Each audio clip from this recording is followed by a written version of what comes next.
There is something deeply seductive about the rust-colored light of Mars hanging in the night sky. We look up and we feel almost instinctively that it is close. It glows, it beckons. And yet that sense of closeness, that quiet confidence that we could simply point ourselves at that reddish dot and go, is one of the most profound illusions that our evolved, earthbound intuitions have ever pulled over us. Because when you strip away the romance and sit down with the physics, with the cold, unyielding arithmetic of space, time, energy, and the human body, you discover that reaching Mars is not merely difficult. It sits at the outermost edge of what the laws of physics and biology, working together in relentless opposition, may actually permit for a creature like us. Let us begin not with rockets or budgets, but with something more fundamental: distance. Not distance in the comfortable human-scaled sense of miles on a highway, but distance in the raw cosmic sense. At its closest approach, Mars sits roughly 54 million kilometers from Earth. That number sounds almost manageable until you translate it into travel time. If you could drive a car at highway speed without stopping, day and night, without refueling, without rest, the journey would take well over 200 years. A commercial aircraft cruising at around 900 kilometers per hour would need roughly 7,000 years to cover the gap. This is not a journey that fits within any normal human conception of travel. Even our fastest spacecraft, when we give them the most favorable planetary alignment and the most efficient gravitational trajectory, still require somewhere between 6 and 9 months to complete the crossing. And that is under ideal conditions. That is when the orbital geometry cooperates, when the planets are aligned along what engineers call a Hohmann transfer orbit, a long arcing path that uses the minimum possible fuel. Miss that window and you wait. You wait approximately 26 months for Earth and Mars to realign into a configuration that makes departure even possible. Now, you might think that the solution is simply to build a faster ship, apply more thrust, burn more fuel, cut that 6-month journey down to weeks or even days. And here the physics begins to speak with a voice that does not negotiate. The problem is not engineering ambition. The problem is something far more fundamental. It is the tyranny of the rocket equation, a mathematical relationship derived in the early 20th century that governs every object that has ever left Earth's surface under its own power. The equation in its essence tells you this: to go faster, you need more fuel, but that fuel has mass, and carrying that extra mass requires more fuel to accelerate it, which adds more mass, which demands more fuel still. The relationship is exponential, not linear, and it spirals in a direction that is deeply unfavorable to the human traveler. To cut a 6-month Mars journey down to, say, 1 month using conventional chemical propulsion, you would need fuel loads so astronomically large that the entire enterprise collapses under its own weight, literally and figuratively. The rocket required would be orders of magnitude larger than anything ever constructed, burning through propellant at rates that no current technology and arguably no near-future technology could supply. What about nuclear propulsion? Certainly, nuclear thermal rockets represent a genuine leap in efficiency over chemical engines. They could plausibly reduce travel time to Mars to perhaps 3 or 4 months, a genuine improvement. But even this does not resolve the deeper problem, because the deeper problem is not primarily the duration of the journey. The deeper problem is what that journey does to the body carrying out the crossing. Consider the environment of deep space between Earth and Mars. It is not empty in the dangerous sense that we sometimes romanticize. It is filled with radiation, not the gentle radiation of a mild X-ray, but the high-energy galactic cosmic rays that stream in from distant supernovae across the galaxy, and the sporadic but ferocious bursts of charged particles hurled outward by solar events, by the unpredictable eruptions of our own star. On Earth, we are shielded from most of this by 2 protective layers working in concert. The first is the magnetosphere, the invisible magnetic cocoon generated by Earth's churning iron core, which deflects and traps the most energetic charged particles before they can reach us. The second is the atmosphere itself, roughly equivalent in shielding mass to about 10 meters of water overhead at all times. Step beyond these shields, beyond low Earth orbit, and you enter a fundamentally different radiation environment. The Apollo astronauts ventured beyond the magnetosphere for a matter of days. The missions were brilliant achievements, but the crews were exposed to radiation doses that would accumulate to genuinely dangerous levels over longer timescales.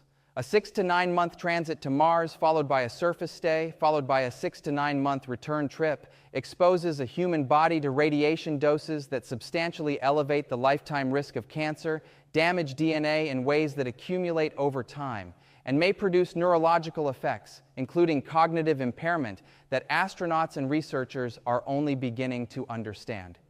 Studies of rodents exposed to simulated galactic cosmic ray environments have suggested damage to the hippocampus, the brain region central to memory and spatial reasoning. We are talking about a radiation environment that does not merely make the mission uncomfortable. It actively degrades the instrument doing the exploring. And then there is the problem of microgravity. The human body is not a passive passenger inside a spacecraft. It is a biological system that evolved under the constant downward pull of Earth's gravity every single day for its entire evolutionary history. Gravity is not merely a force that keeps us from floating away. It is a signal. It is information that our bodies use continuously to maintain bone density, to regulate cardiovascular function, to keep the vestibular system calibrated, to ensure that fluids distribute correctly from head to toe. Remove gravity and the body begins to adapt to its new environment in ways that are profoundly counterproductive to the mission. Bone density decreases at a rate of roughly 1 to 2% per month in the hip and spine, even with rigorous exercise countermeasures. Muscle mass atrophies. The cardiovascular system deconditions. Fluids shift toward the upper body and head, causing intracranial pressure changes that have now been linked in multiple studies to visual impairment, including structural changes to the optic nerve. Astronauts who spend 6 months on the International Space Station, a mission comparable in duration to a Mars transit, return to Earth requiring weeks to months of rehabilitation before they can walk normally, before their balance and coordination recover, before their bone and muscle systems approach something like pre-flight baseline. And crucially, the International Space Station sits inside Earth's magnetosphere. The radiation environment there, while elevated compared to Earth's surface, is far more benign than the open interplanetary space between here and Mars. Now combine these two assault vectors, the radiation and the microgravity, and add a third, isolation and confinement. A Mars transfer vehicle is not a large vessel. The habitable volume available to a crew of 4 or 6 people would be, by any generous estimate, comparable to the interior of a modest apartment for 6 to 9 months, with no possibility of emergency return, with communication delays to Earth growing from minutes to over 20 minutes each way as the distance increases until real-time conversation becomes physically impossible. The crew is not merely isolated from Earth. They are isolated from the possibility of immediate help, from the reassurance of response, from the psychological anchor of knowing that if something catastrophic happens, assistance is reachable. The psychological toll of this kind of confinement, documented in analog studies in places like Antarctica stations and in simulations like the Mars 500 isolation experiment, includes sleep disruption, interpersonal conflict, cognitive decline, depression, and a condition researchers sometimes call third quarter phenomenon, a deterioration of morale and performance as the crew approaches the final stretch of a long mission. Managing these psychological dynamics in a vehicle from which there is no exit, across a void in which Earth is a faint blue point of light no larger than a star, represents a challenge that is not simply a matter of crew selection and training. It is a challenge that cuts to the limits of human psychological architecture. Let us now consider what awaits on the surface itself, because the fantasy of reaching Mars sometimes glosses over the Martian environment as though landing is the end point rather than the beginning. Mars has an atmosphere, yes, but it is roughly 1% the density of Earth's. It provides almost no radiation shielding. It provides almost no thermal insulation. Surface temperatures swing from a relatively mild negative 20 degrees Celsius in summer near the equator to negative 125 degrees at the poles. Dust storms, some of which engulf the entire planet for months at a time, can reduce solar power generation to near zero, threaten life support systems, and coat surfaces and equipment in a fine electrostatic dust that clings to everything and is extremely difficult to remove. The Martian dust itself carries perchlorates, chlorine-based compounds that are toxic to human biology.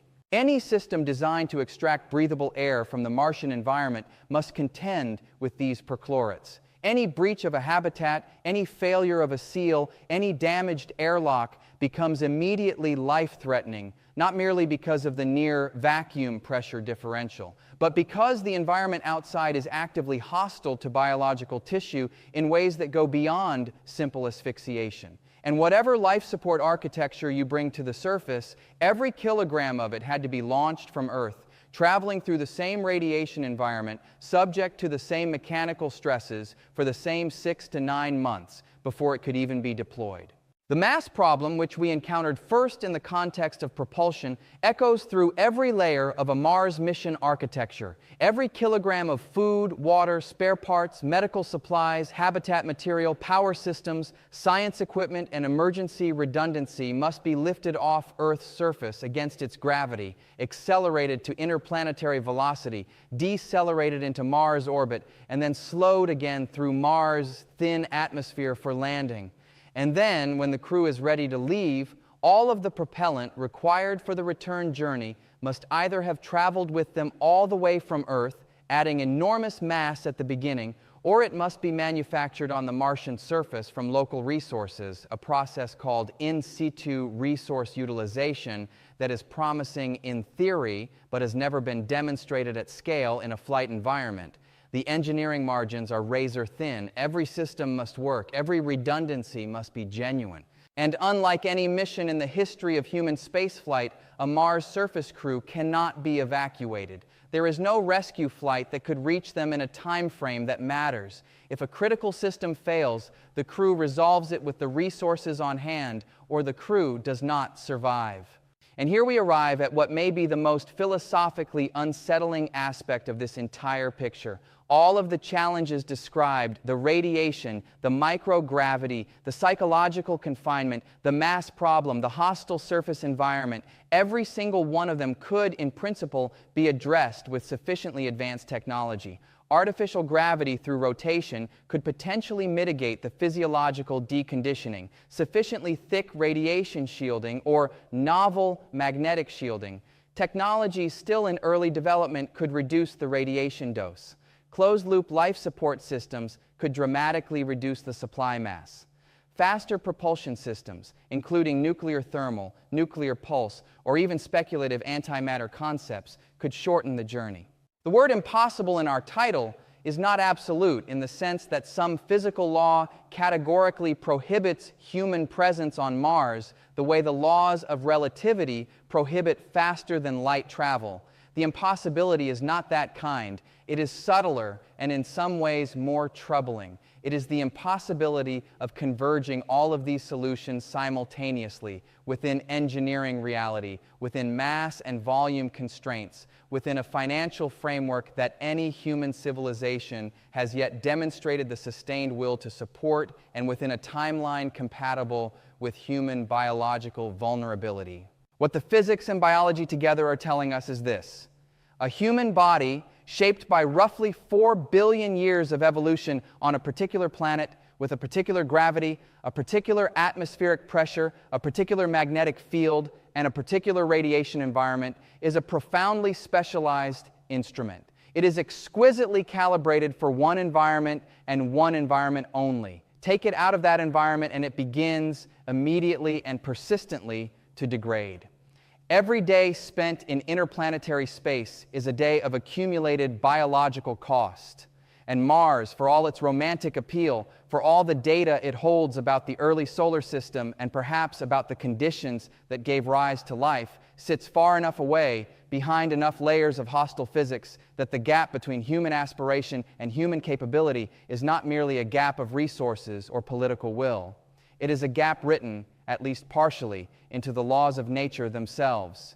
We have sent our finest machines. We have mapped the craters and the canyons. We have tasted the soil and photographed the sunsets. And perhaps that is where the real philosophical lesson lives, not in defeat, but in humility. The universe did not build itself for our convenience. It did not arrange its distances to match our lifespans or its radiation fields to spare our DNA or its gravitational gradients to accommodate our evolved biology. The cosmos is, at its deepest level, indifferent to human ambition, not hostile in any personal sense, simply vast and governed by principles that were old before the first cell ever divided on this small blue world. And sitting with that reality, understanding its depths, may teach us more about the nature of existence than any footprint we could leave on Martian soil.